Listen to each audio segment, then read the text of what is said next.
नमस्कार परो. बघा, काही दिवसापासून जो चर्चेत असलेला महिला आयोग आहे आणि रुपाली चाकणकर आहे, या संदर्भात सर्व आपल्याला अपडेट पाहिजे आहेत. तर अपडेट कोणत्या पाहिजेत? तर परीक्षेच्या दृष्टिकोनातून ज्या महत्त्वाच्या आहेत त्याच पाहिजेत. मग आपल्याला पाहायचं आहे राज्य महिला आयोग काय आहे, त्याच्या तरतुदी काय असतात, त्याचं काम काय असतं आणि काम सुरू काय आहे. बरोबर आहे, या सर्व गोष्टी पाहिजेत आपल्याला. मध्यंतरी आपण पाहिलं होतं की एक हगवणे प्रकरण गाजलं होतं.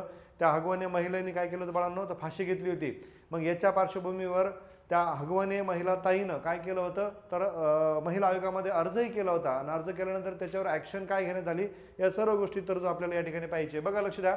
आपण जर पाहिलं तर फक्त आणि फक्त परीक्षा ओरिएंटेड आपल्याला पाहिजे. बघा बाळांनो, आपण जर पाहिलं महाराष्ट्र राज्य महिला आयोग, मग महिला आयोगात जर पाहिलं बाळांनो, बघा महाराष्ट्र महिला आयोगाची स्थापना कधीची आहे, तर 25 जानेवारी 1993ची. कधीची बाळांनो? 25 जानेवारी 1993ची महिला आयोगाची काय याची तर स्थापना आहे. बरोबर आहे. कायदा जर पाहिला, कधीचा कायदा बाळांनो, तर महाराष्ट्र अधिनियम 1993 क्रमांक 15 अंतर्गत बाळांनो हा कायदा करण्यात आला.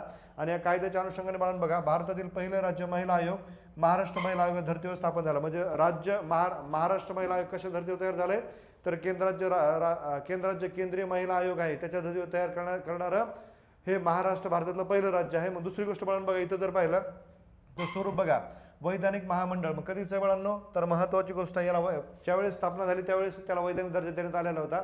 मग याच्या अनुषंगाने बाळांनो बघायचं मुख्यालय कुठे आहे, तर मुख्यालय आहे बाळांनो मुंबई या ठिकाणी याचं काय आहे, तर मुख्यालय आहे. आणि संविधानाचा आधार जर पाहिला तर याच्या अनुषंगाने कलमा कोणकोणत्या अंतर्गत कलमांतर्गत बाळांनो महिला आयोग स्थापन झालाय.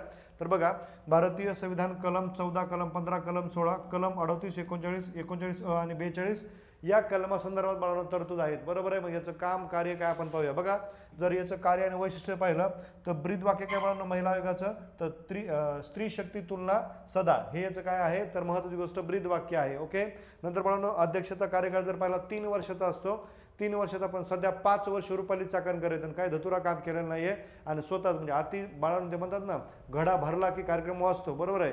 अति केलं की माती होते. आता बाईचं माती झालेली आहे. सगळं त्या बाईनं राजीनामा वगैरे सगळं दिला. आणि आपण जर पाहिलं तर 2024ला त्यांचा कालखंड संपला होता, पण परत 3 वर्षासाठी त्यांना वाढवून दिला होता. काम काय, तर काम शून्य आहे. नटापटान मला बघा असंच कार्यक्रम आहे. बघा, दुसरी गोष्ट जर पाहिली तर रुपाली चाकणकर 2 वेळा याचे अध्यक्ष झाल्या. 2021, 24 आणि 24 नंतर पुनर्निवड झाली आहे. याच्या अगोदर विजया रहाटकर होत्या. ओके. बघा, याच्यानंतर पाहिलं महिला आयोगाची उद्दिष्टे जर पाहिलं बघा, बघा काय, महिलांचं सामाजिक स्थिती सुधारणे. बरोबर आहे. नंतर महिला विरोधात पथकावर प्रतिबंध कायद्यांची अंमलबजावणी आणि सुनिश्चित करणे हे यांचं काम आहे महिला आयोगाचं.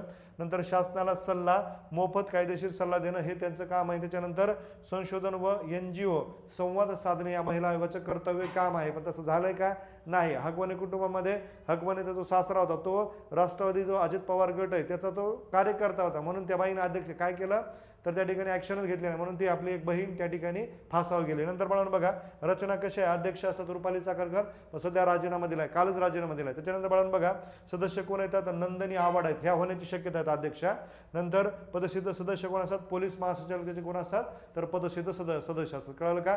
हे परीक्षा दृष्टिकोनातून महत्त्वाचं आहे. कधीच आहे स्थापना, त्याच्यानंतर कलमा कोणत्या येतात, नंतर यांची निवड कधी झाली होती, त्याच्यानंतर त्यांचं कार्य काय, आणि आता सदस्य आणि महत्त्वाची गोष्ट बाळांनो त्या ठिकाणी पदसिद्ध सदस्य कोण असतात हे विचारलं जाण्याची शक्यता आहे. चालेल. जय हिंद.